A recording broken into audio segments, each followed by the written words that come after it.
¿qué tal? ¿Cómo estáis? Espero y deseo que os encontréis todos muy bien. Bienvenidos un día más a Apromática by Profe For, vuestro canal para aprender y aprobar matemáticas, que las dos cosas son siempre muy importantes. Recordad, podéis darle al botoncito que tenéis aquí abajo para suscribiros al canal y estar permanentemente al día de cualquier novedad que incorporemos al canal. También podéis darle a me gusta, podéis compartir con vuestros compañeros y compañeras de clase. Por último, recordad también que podéis dirigiros a nosotros a través del canal o la dirección de correo electrónico haciéndonos cualquier tipo de sugerencia o cualquier tipo de petición referente a cualquier temática relacionada con las matemáticas. Sin más, comenzamos.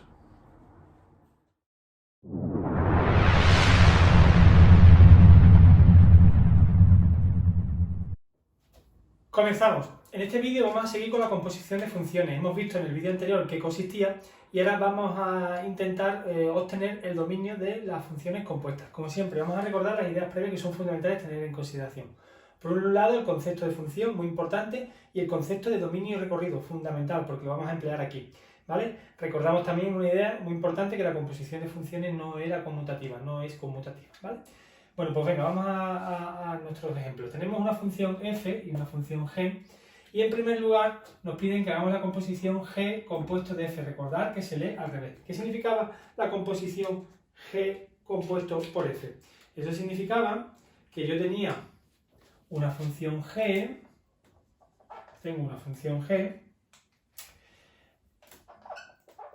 a la cual le meto un valor de x y me devuelve g de x. Y a su vez tengo una función f que el valor que acabo de obtener anteriormente lo cogemos y me da f de g de x. ¿Vale? Simplemente es encadenar dos funciones. Primero meto un valor en la función g y el valor que me salga lo meto en la función f. ¿Vale?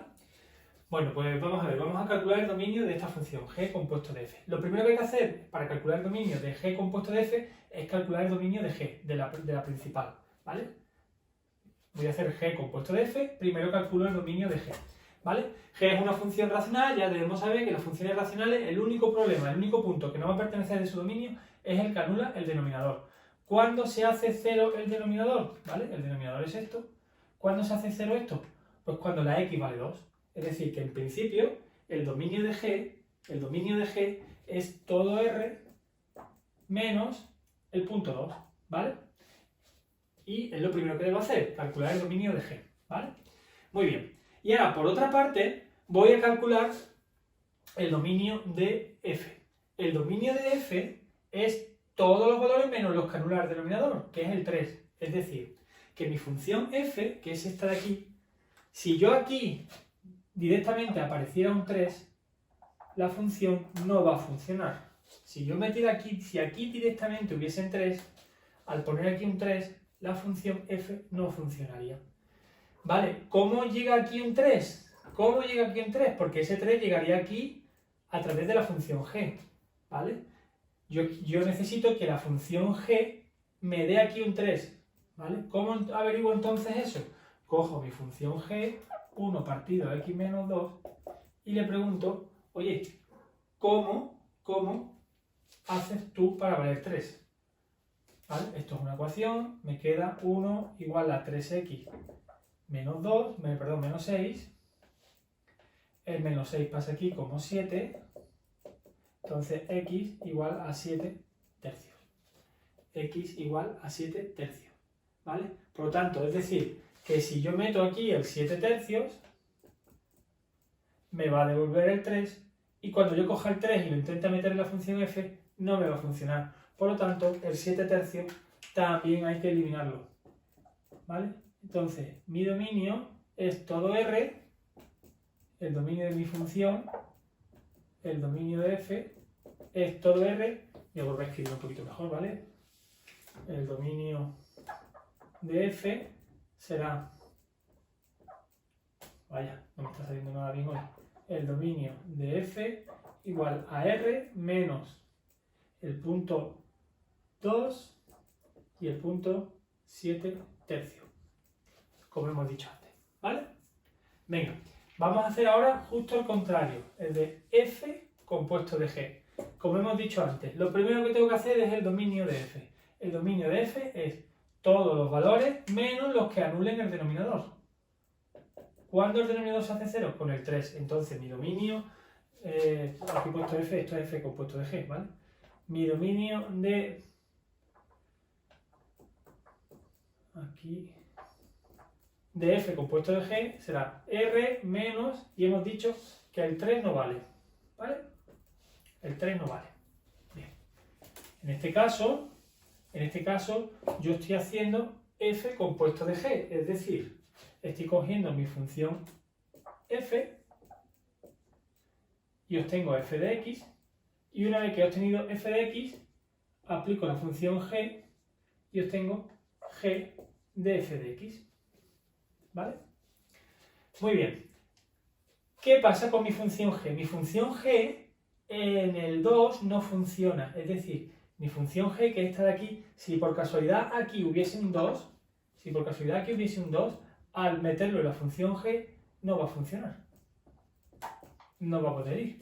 Y entonces, ¿cómo ha aparecido aquí el punto 2? Este punto viene de aplicar la función f. Es decir, aquí tendré que meter algún valor para que al aplicar la función me dé el 2. ¿Cómo lo averiguo? Pues lo averiguo cogiendo mi función f, 2 partido de x menos 3, y igualando a 2. ¿Vale? Me queda 2 igual a 2x menos 6. El menos 6 pasa aquí como 8. Entonces x igual a 4. Es decir, que si yo pongo aquí el 4, el 4 al meterlo en la función f me da el 2, y ahora cuando intento meter el valor 2 en la función g no me permite, con lo cual el 4 tampoco forma parte del dominio. Entonces mi dominio es r menos el 4. ¿Vale? Pues hemos calculado el dominio de g compuesto por f y el de f compuesto por g. Venga, vamos con la siguiente función. Dominio de la función f compuesto de g. F compuesto de g. ¿Vale? Lo que estamos haciendo es coger mi función f de forma que metemos un valor de x y me da f de x, y ahora ese valor que me salga lo meto en la función g y me da g de f de x. Entonces lo primero que tengo que hacer es el dominio de f. Lo primero, el dominio de f, ¿vale? Recordamos, se trata de una función, en este caso, irracional, ¿vale? Una función con radicales. ¿Dónde está mi dominio? Pues mi dominio son los valores que hacen que el radicando sea mayor o igual que 0, porque es una función con una raíz de índice par. Mi dominio serán todos los valores de x que hacen que el radicando sea mayor o igual que 0. Necesito que todo esto sea mayor o igual que 0, porque solo si es mayor o igual que 0 puedo hacer la raíz cuadrada. ¿Vale? Necesito que x más 3 sea mayor que 0. Con lo cual, esto hace que x sea mayor o igual que menos 3. ¿Vale? Por lo tanto, en principio, el dominio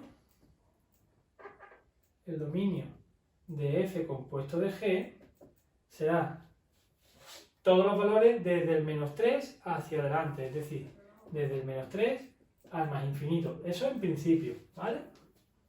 Eso en principio. ¿Vale? ¿Qué pasa a continuación? Que ahora yo cojo mi función g. ¿Mi función g plantea algún tipo de problemática? No, mi función g, su dominio, no tiene ningún tipo de problema. Con lo cual lo dejo tal y como estaba, ¿vale? Porque mi función g es una función polinómica, no tiene problemas de dominio, por lo tanto, de lo que de f lo voy a poder meter en g. Con lo cual se queda como dominio entre menos 3 y más infinito, ¿vale? Bueno, pues nada, esto ha sido algún ejemplo, volveremos a hacer ahora algunos un poquito más complejos para el cálculo de dominio de funciones compuestas. Como digo siempre, si el vídeo os ha servido de ayuda y os ha gustado, por favor le podéis dar al botón de suscripción, le podéis dar me gusta, compartir con compañeros, compañeras de clase, y si tenéis cualquier petición, duda o sugerencia, pues me la podéis hacer llegar a través del correo electrónico del canal y a la mayor brevedad posible os intento dar respuesta. Como digo siempre, cuidaos mucho.